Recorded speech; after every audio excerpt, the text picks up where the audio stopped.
척추 협착증을 내가 완치시켜주겠다. 이런 의사분들이나 의료 종사자분들이 있는데 이것은 척추 협착증의 병인을 잘 이해하지 못하는 말입니다.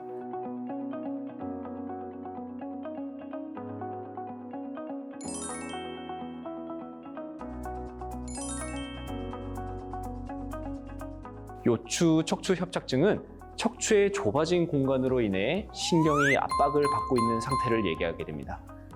척추의 모든 부분에 생길 수 있지만 보통 허리 부분에 많이 발생하게 되는데 척추의 중심을 통과하는 공간인 척추관이 좁아지게 되면 신경이 압박이 가해지게 되어서 통증 혹은 마비, 다리의 저림 등의 증상이 나타날 수가 있게 됩니다.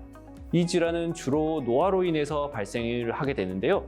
사고나 부상 등으로 인한 척추의 변형도 원인이 될 수가 있습니다. 요추 척추 협착증을 예방하기 위해서는 올바른 자세와 규칙적인 운동이 아주 중요하다고 볼 수 있습니다. 장시간 앉아있을 때는 자주 자세를 바꿔주고 일어나서 스트레칭을 쭉쭉 해주는 것이 큰 도움이 됩니다. 근력 운동과 유연성을 길러주는 운동도 척추 건강에 큰 도움이 됩니다. 특히 복부와 허리 근육을 강화하면 척추에 가해지는 부담을 크게 줄일 수가 있기 때문에 이 협착증을 예방하는 데 큰 도움이 될 수 있습니다. 무엇보다 중요한 것은 꾸준한 걷기, 달리기, 수영과 같은 유산소 운동을 통해서 허리 신경의 혈행 공급을 원활하게 도와주는 것입니다. 허리의 통증과 다리 저림을 일으키는 가장 큰 두 가지 요인은 바로 척추 협착증과 추간판 탈출증, 이 두 가지라고 할 수 있습니다. 척추 협착증은 추간판 탈출증과 다르게 전형적으로 퇴행성 질환의 일종입니다. 따라서 보통 60세를 전후로 척추 협착증은 높은 발병률을 보이게 되는데요. 증상 또한 허리를 숙였을 때 통증이 심해지는 추간판 탈출증과 다르게 오히려 허리를 꼿꼿이 펴면 증상이 심해지고 보통 일직성으로 먼저 생기지 않고 양측성으로 통증이 발생하는 것이 특징이라고 볼 수 있습니다. 요추 척추 협착증 치료 후 통증 완화와 기능 회복이 가능하지만 고혈압, 당뇨처럼 만성 질환으로 일상생활에서 늘 관리해야 하는 질환이라는 겁니다. 치료의 주된 목표는 신경 압박을 완화하여 염증과 통증을 줄여주고 일상생활의 기능을 회복하는 것입니다. 간혹 척추 협착증을 내가 완치시켜주겠다.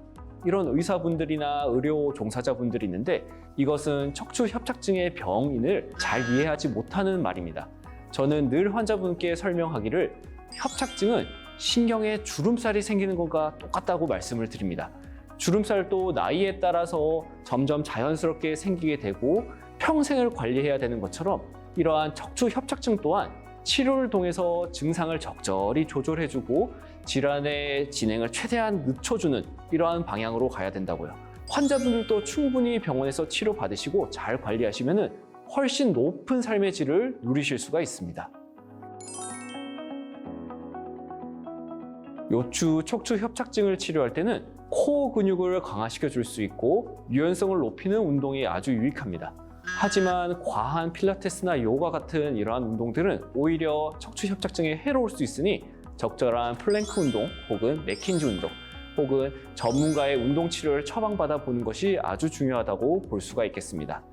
무엇보다도 환자 스스로 일상생활에서 유산소 운동을 통하여 적절하게 신경의 혈행 공급을 원활하게 해주면 훨씬 협착증은 좋아지게 됩니다.